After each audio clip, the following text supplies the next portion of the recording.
Hello students, मैं भरत कुमार राव सभी का स्वागत करता हूं मेरे यूट्यूब चैनल दिमेश आर्मी पर। और आज की वीडियो में हम जानने वाले हैं हमारी क्लास 8 मैथ्स का जो हमारा 5वां अध्याय है, कौन सा नए पैटर्न पर आधारित हमारा जो 5वां अध्याय है वर्ग एवं वर्गमूल, उसके सॉल्यूशंस के बारे में आज की वीडियो में हम जानने वाले हैं। प्रश्नावली 5.1 के सॉल्यूशंस के बारे में आज की वीडियो में हम जानने वाले हैं। इसका जो पहला प्रश्न है और दूसरा प्रश्न है उसके बारे में मैंने ऑलरेडी सॉल्यूशन वीडियो बना रखी है, जिसका लिंक आपको डिस्क्रिप्शन में मिल जाएगा। ठीक है, तो इस वीडियो में हम जानेंगे प्रश्न संख्या 3 और 4 के बारे में। तो हमारा प्रश्न संख्या 3 है कि निम्नलिखित संख्याओं में से किस संख्या का वर्ग विषम संख्या होगा। हमें केवल ये बताना है, हमारे पास कुछ संख्याएं दी गई है और हमें ये बताना है कि किस संख्या का वर्ग जो है वो विषम संख्या होगा। तो मैं आपको बता दूं कि अगर कोई संख्या विषम है तो उसका वर्ग भी क्या होगा, विषम होगा। अगर कोई संख्या सम है तो उसका वर्ग भी क्या होगा, सम होगा। ये बात आपको ध्यान में रख लेनी है। कोई संख्या अगर सम है तो उसका वर्ग भी सम होगा, कोई संख्या अगर विषम है तो उसका वर्ग भी क्या होगा, विषम होगा। ठीक है, सम संख्या और विषम संख्या की पहचान क्या होती है वो मैं आपको बता दूं। तो जिस संख्या के अंत में 0 होता है, 2 होता है, 4 होता है, 6 होता है और 8 होता है, ठीक है, वे संख्याएं क्या होती है, सम संख्या होती है हमेशा ही। जिन संख्याओं का इकाई अंक, जैसे कि जिन संख्याओं का इकाई अंक, जैसे यहाँ पे क्या है, इकाई अंक क्या है, 6 है, तो ये क्या है, एक सम संख्या है। जैसे कि यहाँ पे क्या है, इकाई अंक हमारे पास क्या है, 4 है, तो ये भी क्या है, सम संख्या है। जिस संख्या का इकाई अंक क्या है, 0 है, 2 है, 4 है, 6 है और 8 है, वे संख्याएं क्या होती है, सम संख्याएं होती है। ठीक है, जिन संख्या का इकाई अंक, जिन संख्याओं का इकाई अंक क्या होता है, 0 होता है, 2 होता है, 4 होता है, 6 होता है और 8 होता है, वे संख्याएं क्या होती है, सम संख्याएं होती है। तो मैंने आपको बताया है कि वे संख्याएं जिन जो सम संख्याएं होती है उनका वर्ग भी क्या होता है, सम संख्या होता है। और वे संख्या जो विषम संख्या होती है उनका वर्ग करने पर हमारे पास क्या होता है, विषम संख्या प्राप्त होती है। सम संख्या का वर्ग सम संख्या, विषम संख्या का वर्ग विषम संख्या। तो अब हम यहाँ पे पूछा गया है कि निम्न में से किस संख्या का वर्ग विषम संख्या होगा। तो जो संख्या विषम संख्या होगी उसका वर्ग भी क्या होगा, विषम संख्या होगा। तो यहाँ पे हमारा पहली की संख्या क्या है, विषम संख्या है, और तीसरी संख्या भी क्या है, विषम संख्या, मतलब कि इन संख्याओं का वर्ग क्या होगा, विषम संख्या होगा। तो इसका हमारा आंसर हो जाएगा, इस क्वेश्चन का हमारा आंसर हो जाएगा हमारा जो पहला पॉइंट है, एक तो ए और ये हमारा तीसरा पॉइंट है। ठीक है, इन दोनों संख्याओं का वर्ग हम करेंगे तो ये क्या होंगे, विषम संख्या प्राप्त होगी। मतलब कि ये क्या है, विषम संख्या है, तो इनका वर्ग करने पर भी कि हमारे पास क्या होगी, विषम संख्या प्राप्त होगी। और ये हमें यहाँ पे पूछा गया था। ठीक है, तो इस प्रकार से हमारा ये जो तीसरा क्वेश्चन है ये यहाँ पे कंप्लीट होता है। अब हम बात करते हैं हमारे चौथे क्वेश्चन के बारे में।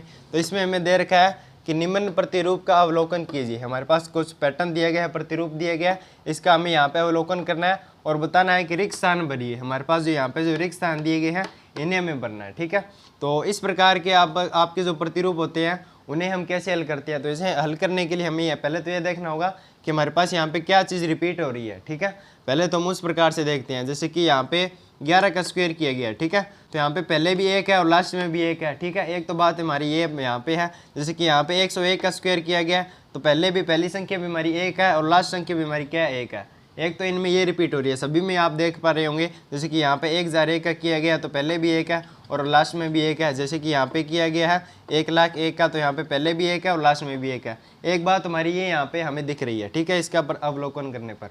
और दूसरा हमारा ये है कि प्रत्येक संख्या के बीच में क्या आ रहा है, 2 आ रहा है।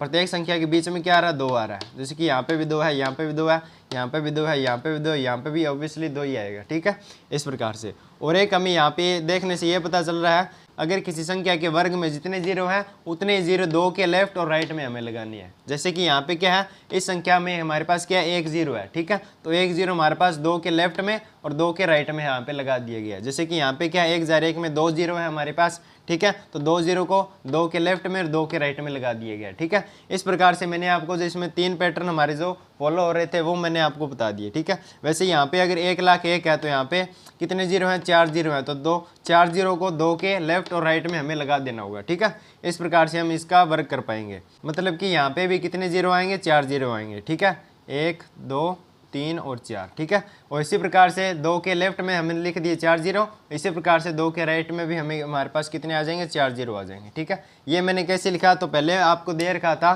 कि प्रत्येक संख्या के पहले और लास्ट का अंक हमारे पास क्या है, 1 है, तो वो हमने यहाँ पे लिख दिया। जैसे कि यहाँ पे भी पहला अंक क्या है, 1 है, यहाँ पे लास्ट अंक क्या है, 1 है, यहाँ पे पहला, यहाँ पे लास्ट, यहाँ पे पहला, यहाँ पे लास्ट, यहाँ पे पहला, यहाँ पे लास्ट। ठीक है, पहला पैटर्न तो हमारा ये इन सभी में फॉलो हो रहा था। दूसरा मैंने आपको बताया कि प्रत्येक संख्या के बीच में हमारे पास क्या आ रहा है, 2 आ रहा है। ठीक है, प्रत्येक संख्या के बीच में 2 आ रहा है।